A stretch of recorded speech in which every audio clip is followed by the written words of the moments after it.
Oi gente, eu sou a Duda e hoje nós vamos conversar sobre Joyland de Stephen King. Eu pretendo fazer vídeo de todos os livros de Stephen King que eu li e fazia um tempinho que não apareciam aqui no canal. Eu acho que o último livro dele que eu li, livro mesmo, né, porque eu li um conto este ano, mas o último livro que eu li foi o A Incendiária, ainda na metade de 2018, fazia bastante tempo, e eu tava na maior saudade de ler algo desse autor tão incrível que eu adoro. Eu li Joyland no Kindle, então vou deixar a capa aqui em algum canto da tela pra vocês verem.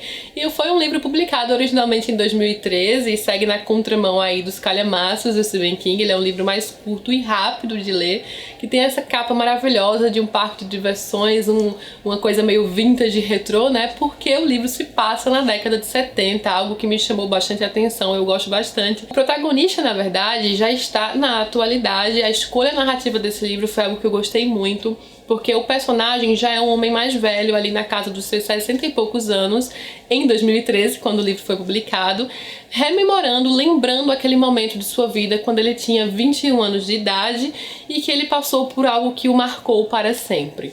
Foi justamente esse tempo que ele trabalhou no Parque Joyland, é um parque na Carolina do Norte. O personagem está passando por um relacionamento problemático, com uma desilusão amorosa, e ele se afasta um pouco aí antes de voltar para a universidade e vai trabalhar junto com outros jovens nesse grande parque de diversões que tem ali na área, na Carolina do Norte. Ele aluga uma pousadinha ali à beira-mar, então tem todo esse clima gostoso de um verão, e verões passados, né? A gente lembra de verões passados, porque o tom do livro, na narração inteira, é um tom muito melancólico, o que é algo também que dá um toque especial a esse livro, porque o personagem, com essa visão mais velha que ele tem, de um momento que ele recorda com carinho, também com horror por algumas coisas que ele passou, mas um momento que foi tão importante em sua vida, a ponto de mudar absolutamente tudo que viria depois, foi aquele momento de virada de chave, sabe, da pessoa.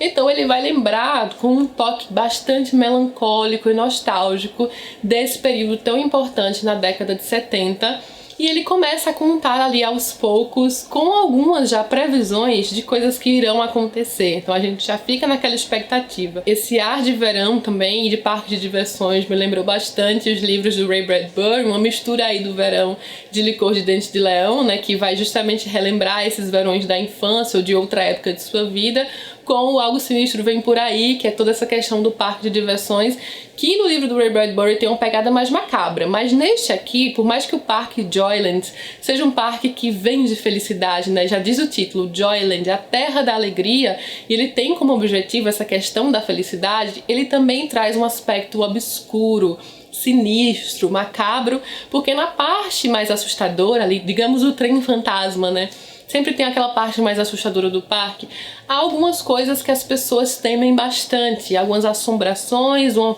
aparição que está sempre ali, e houve um assassinato no histórico desse parque justamente naquele local, digamos, no trem fantasma. Eu vou chamar de trem fantasma. Seria o nosso correspondente, né, uma casa dos horrores, o trem fantasma que todo mundo passava na infância. Então houve um assassinato ali, uma garota foi assassinada e o assassino nunca foi encontrado.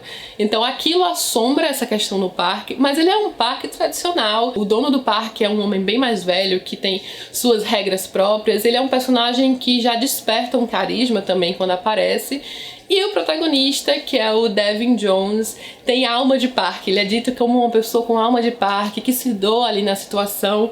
Ele também é um personagem extremamente simpático e carismático das suas desilusões amorosas, no momento em que ele está passando, na disposição que ele tem em ajudar a todos. Então é um personagem que a gente gosta de cara, e ele vai contar então aí suas desventuras e amizades que ele fez nessa época, mas também ele sabe, através da Madame Fortuna, que é aquela pessoa que lê o futuro no parque, ela teve uma previsão sobre o futuro dele, e ele sabe que vai se envolver com duas pessoas, um garotinho e uma garotinha, e um deles vai ter uma visão. Vai ter a visão, na verdade. Vai ser uma pessoa que tem um sexto sentido, poderes especiais. Isso é dito logo no começo do livro. O Stephen King, na verdade, ele chegou a comentar que a ideia para este livro foi de um cenário, uma visão que ele tinha, uma imagem que ele tinha na cabeça há 20 anos de um menininho numa cadeira de rodas soltando pipa na praia. E isso é uma parte muito importante da história. É um livro curto do Stephen King, mas com alguns personagens bem marcantes. com aquele toque que ele tem em colocar um algo a mais ali. E claro, aqui também temos um mistério policial, um mistério de um assassinato que não foi resolvido e que vai ter muito mais destaque no livro, na segunda parte mais próxima ao final. Vai ocorrer uma investigação amadora aí, eles vão acabar descobrindo algumas coisas relacionadas aí a esse assassino. Então tem aí uma questão mais frenética que acontece próximo ao final. No entanto, na primeira parte inteira, acho que, digamos, até um pouco mais que a metade, ele é um livro que vai com calma, ele aborda o ambiente, aborda esse clima de Joyland e ele vai apelar para essa questão melancólica e nostálgica da coisa. Então, quem curte esse tipo de história, assim, com uma narração daquelas que o Stephen King sempre consegue envolver, mas sem maiores acontecimentos, porque no início desse livro não tem tanta coisa acontecendo. A questão aqui é se cativar pela ambientação, por esse clima da década de 70 e por um momento que vai marcar a vida de alguém, uma visão adulta daquele momento. Então é isso que cativa mesmo nas primeiras páginas do livro, até um pouco depois da metade do livro. Então é nisso que você vai se agarrar, sabe?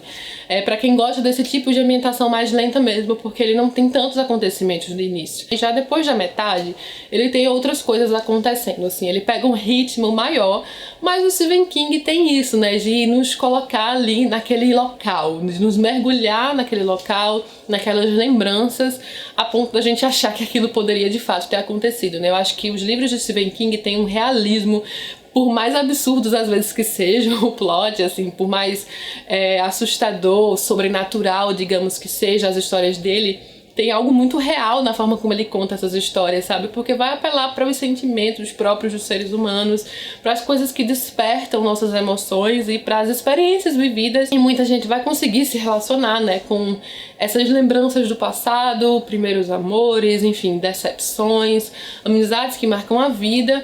E nesse caso, um momento muito específico. Eu não quero me alongar muito em um certo personagem que tem tanta importância na história, que é o personagem de um garotinho, porque já seria um pouco mais à frente, ele demora um pouco mais pra aparecer.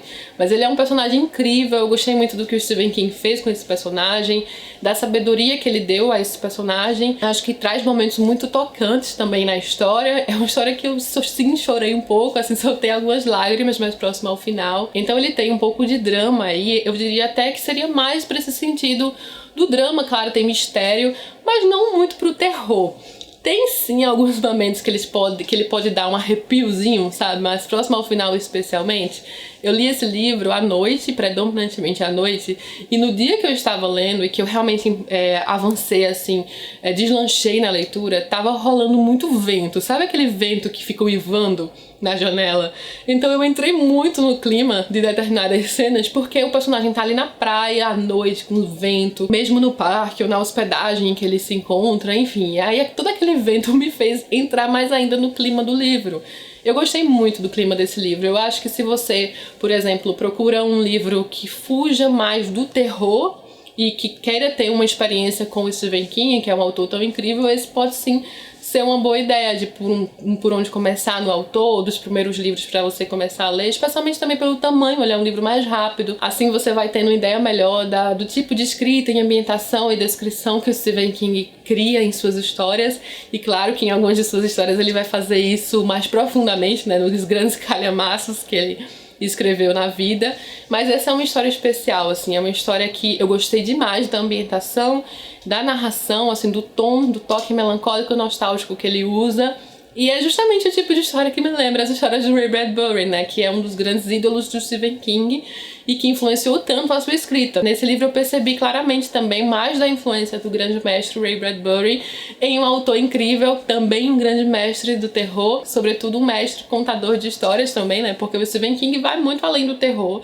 As histórias despertam diversas emoções que vão muito além do simples medo, da crueza do medo, né? Da questão essencial do medo. Sim, existe um medo envolvido, eu acho que praticamente em todos os livros, mas um medo que é intrinsecamente conectado às nossas experiências de vida. Não exatamente um medo sobrenatural. Sim, ele é famoso por isso, mas ele é muito mais que isso. Então matei finalmente minha saudade de ler mais Stephen King, não podia passar o ano sem ler alguma coisa dele.